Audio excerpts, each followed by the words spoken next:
You. What about me? Hey.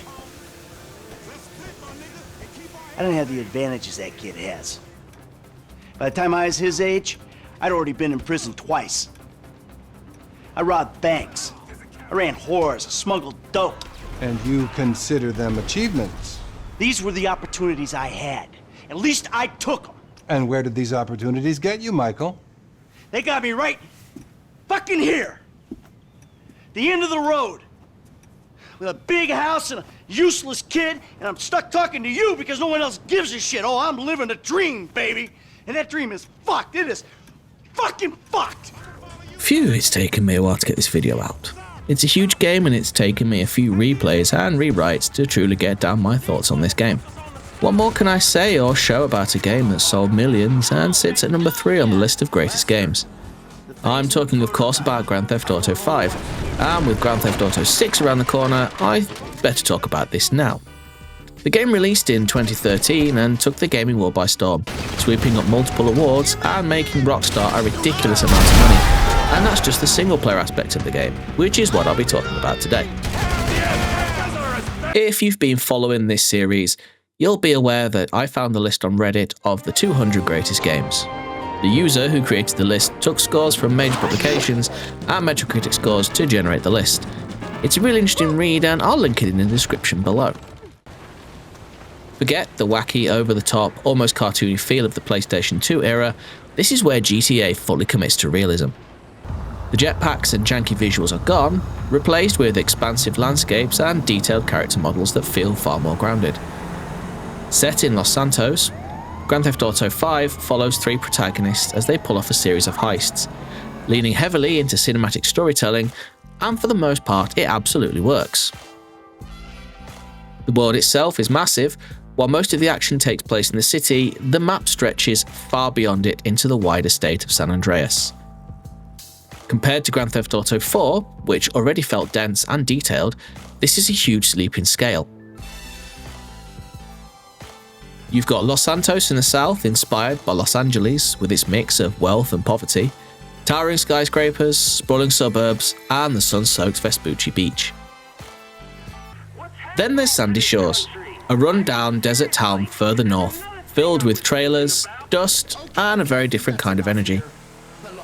Connecting it all is a network of highways with forests and mountains in between, areas that feel quieter but still alive with hikers, cyclists, and wildlife like deer and mountain lions.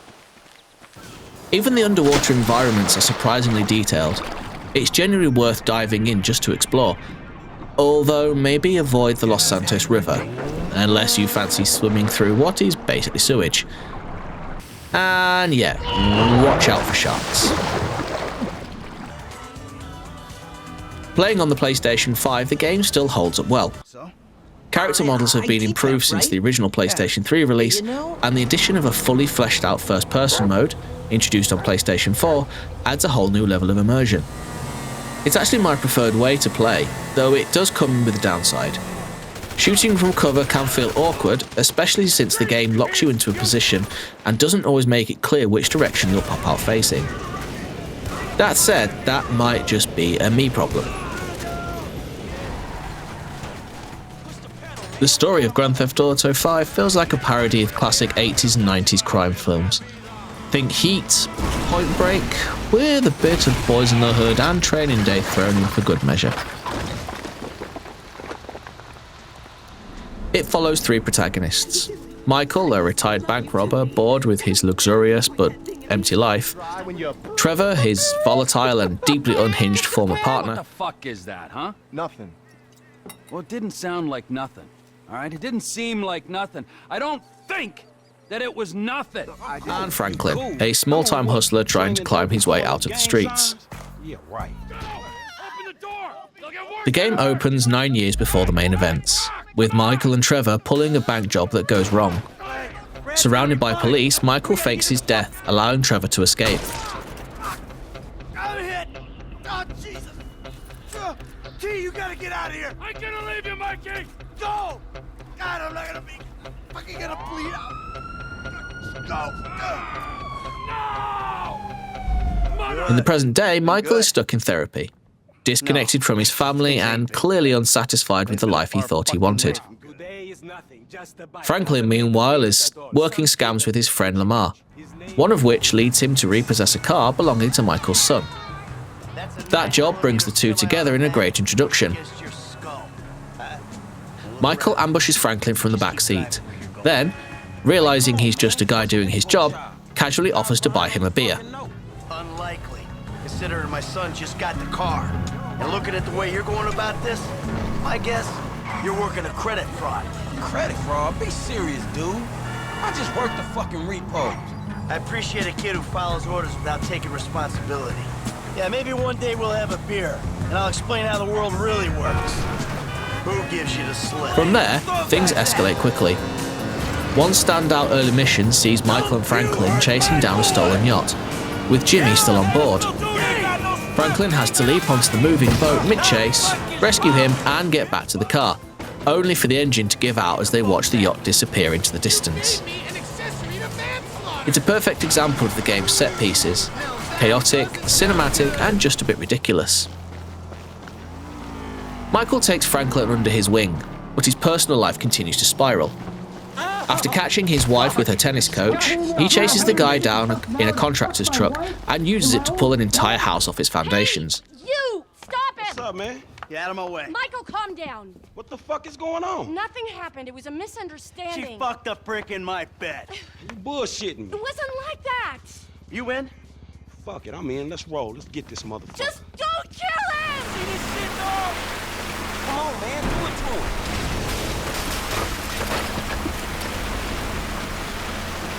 Man, homie ain't rubbing outside tonight, dog. Man, fucking drop it. Oh, fuck.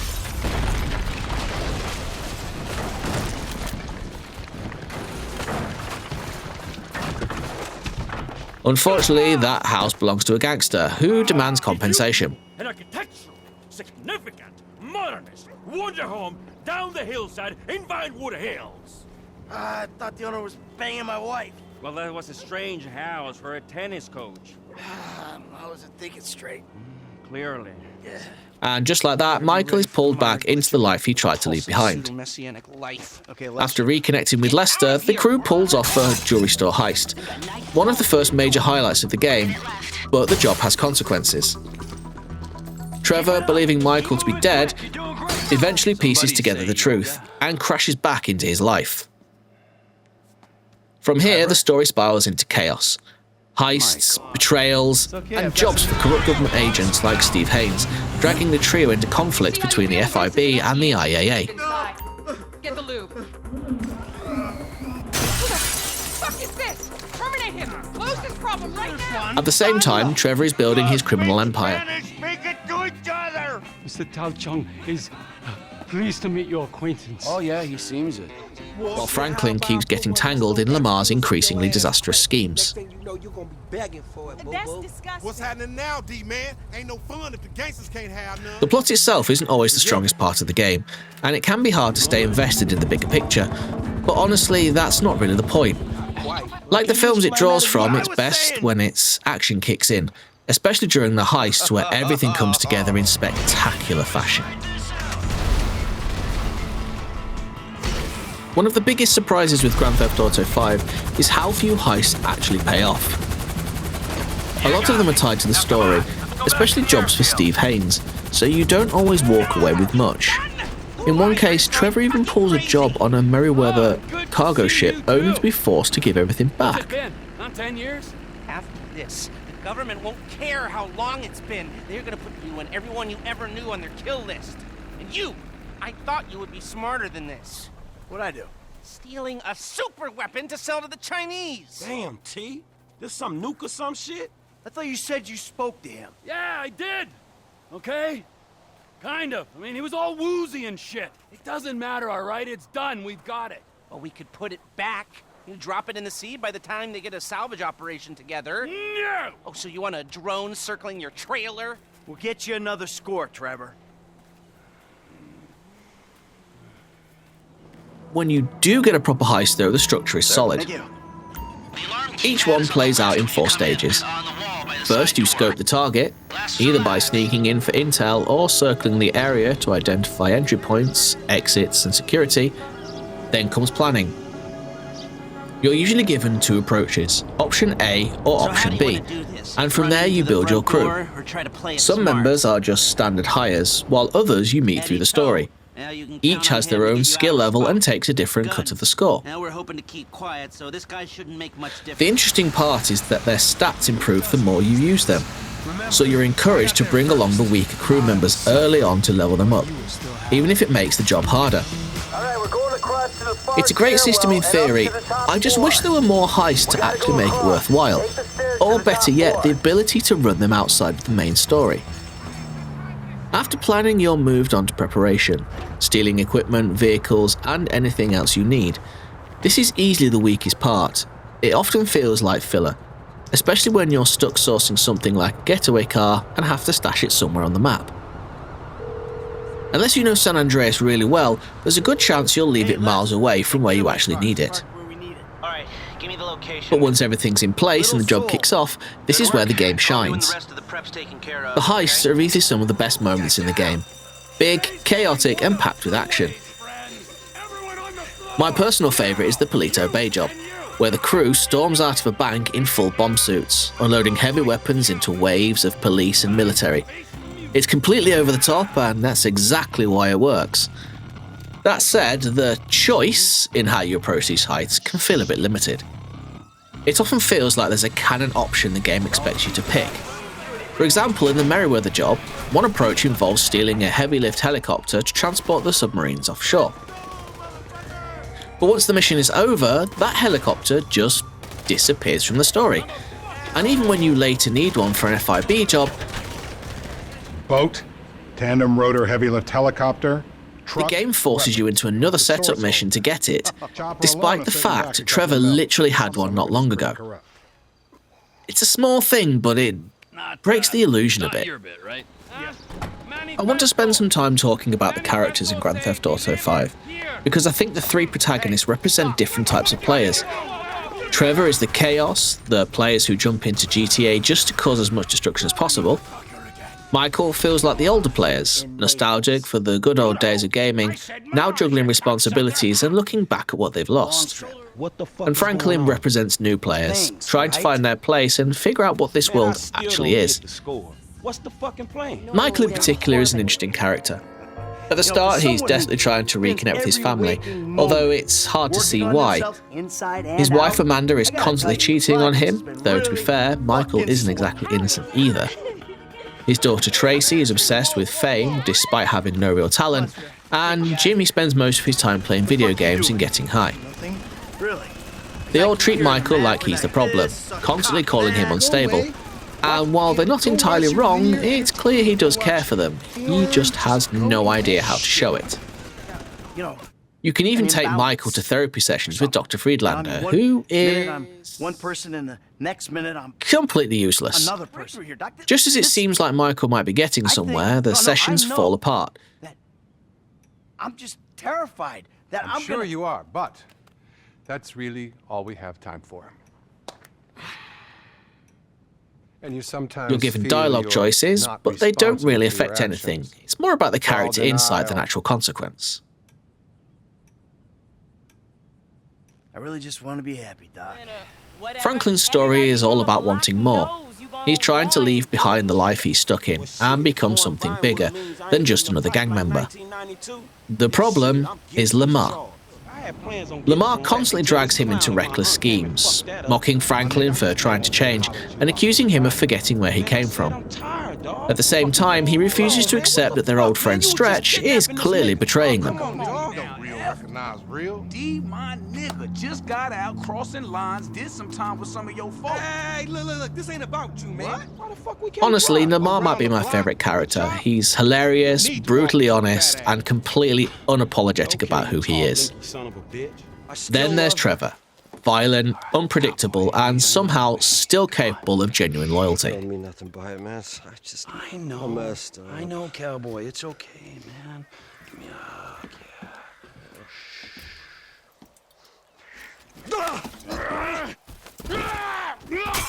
he's one of the few characters who actually mourns Michael's death, and when he discovers the truth, it genuinely affects him. Fuck you! I saw your grave. I mourned you. And then it turns out that everything I fucking thought about you was wrong. Everything. You're not dead, and you're not a man. Well, what the fuck are you? I'm your fucking nightmare! Yeah, enough with your goddamn threats! My dad. What's even more surprising is how well he gets along with Michael's family. He's often the first to defend them. San Andreas. What are you guys doing here? Yeah, what are you doing here? Okay, I'm back. Jesus Christ, what, now? Now? Where? The Maze Bank Arena. Oh, little Tracy being humiliated. Let's go, we go get her. We? Yeah, we. What, are you gonna stand here and argue while your daughter becomes a national laughingstock? Huh? You're worse than I thought. Rounding out the main cast is Lester, the brains behind the operations. A reclusive, sharp-tongued planner who doesn't take nonsense from anyone. He plays a key role in organising the heists. I haven't been a good friend. He also introduces Franklin to a series of assassination missions tied to the stock market, one of the few ways to make serious money in the game if you play it right. Forward. We're two strangers having a friendly chat, and don't pretend that you... Beyond the main cast, you've got the Strangers and Freaks side characters, essentially exaggerated caricatures of celebrity culture. People like Beverly, a sleazy paparazzo chasing scandalous photos, or the Thornhills, who ask you to collect, let's say, very personal items from celebrities. They're weird, uncomfortable, and often pretty funny, and they fit perfectly into the satirical tone of the game. The missions in Grand Theft Auto 5 are a bit of a mixed bag.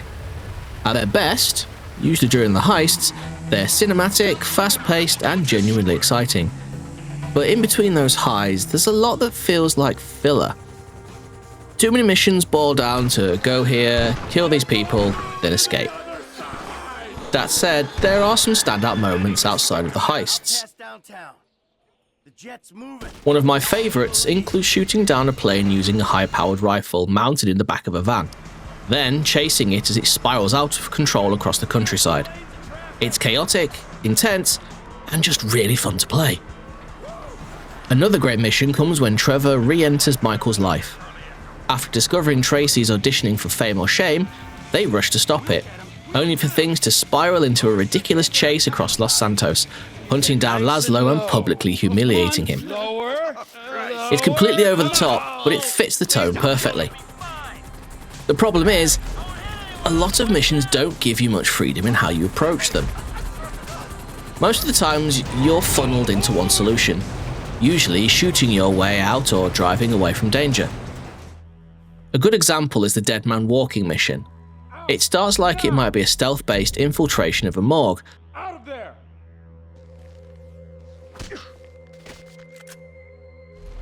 but almost immediately turns into a forced shootout, whether you want it to or not.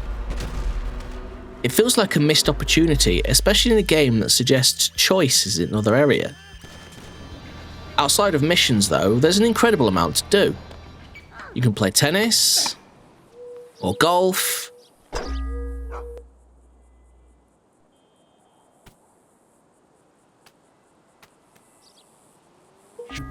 I nearly went pro. go skydiving, What? Stop talking and pussy. try yoga, Who would have thought it possible? or even go hunting.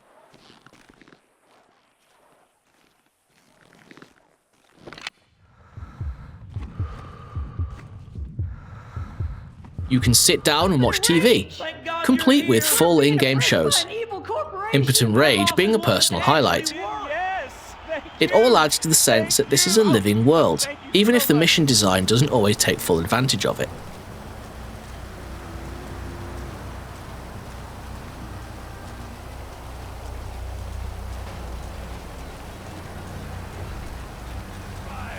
Combat in Grand Theft Auto 5 hasn't changed massively from Grand Theft Auto 4, but it has been broadened with more choice and flexibility.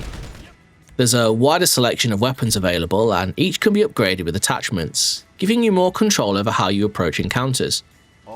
Shooting remains solid and responsive, while melee is still an option if you prefer to get up close and personal. One of the more noticeable tweaks is the aiming system. Rockstar Games has ditched the ring reticule from GTA 4 in favour of a simple dot. It can feel a bit strange at first, especially if you're used to the previous system, but over time it becomes second nature and contributes to a cleaner, faster interface. The overall feel of combat is more arcade-like this time around. Characters can carry a full arsenal at any moment, switch between weapons instantly without restriction. This shift sacrifices some realism, but it keeps the pacing quick and the action flowing, which suits the game's more explosive tone. A new addition is the inclusion of character-specific special abilities. Michael can slow down time during combat, making it easier to line up precise shots, while Trevor can enter Rampage mode that temporarily reduces or negates incoming damage, even with heavy impacts like car hits. Franklin's ability slows down time while driving, allowing you to make turns quickly, which is useful during races or getaways. On paper, these abilities add a tactical layer and reinforce each character's personality. In practice though, they can feel a little underutilized. It's easy to forget they're even there, especially when the core shooting mechanics are already strong enough to carry most encounters. As a result, they often come across as optional extras rather than essential tools. Overall, the changes to combat align well with GTA 5's more action-packed cinematic approach. It may be less grounded than its predecessor, but the trade-off is a system that feels faster, more accessible and better suited to the chaos the game constantly throws at you. I've enjoyed revisiting GTA 5, and while I can absolutely see why it's so highly regarded, it doesn't quite make it into my personal top 10. There's no denying it's a great game, but for me it lacks that pull that keeps me coming back long after the credits roll. In fact, since finishing the story, I haven't felt much desire to jump back in, something that sets it apart from the games I hold in the highest regard. That said, it's interesting how much time I've spent thinking about this review. Clearly the game has left an impression, even if it's not one that translates into replayability for me. For a title to break into my top tier, it needs to create that sense of excitement, the kind where I actively want to return to its world, and that's something I don't quite get here. At some point soon, I'll be taking a look at GTA Online and sharing my thoughts on that separately, as it feels like a different experience altogether. I'd be really interested to hear whether you agree or disagree with my take. Don't forget to like and subscribe, and I'll see you in the next video, where things take a much darker turn with The Last of Us. See you there. So now what? Now we keep a low profile and get on with our lives. As friends. Well, do I have a choice? No, not really. All right, then. As, flawed, awful, totally uncomfortable, and poorly matched friends. Absolutely. Oh, that's perfect. Then we can get back to the kind of capitalism we practice. Shit, I don't know how much more better that is than Devon's kind. Ooh, hypocrisy, Franklin. Civilization's greatest virtue. Jesus, your therapist has a lot to answer for. I know, I still hate myself. But hey, at least I know the words for it now. Yeah, but I hate you, and I know the words for it. So does that mean I don't have to go to therapy? Look, man, you two motherfuckers terrify me of that middle age. I'm good. You're right to be afraid, Franklin. Yeah. Be very afraid, Franklin.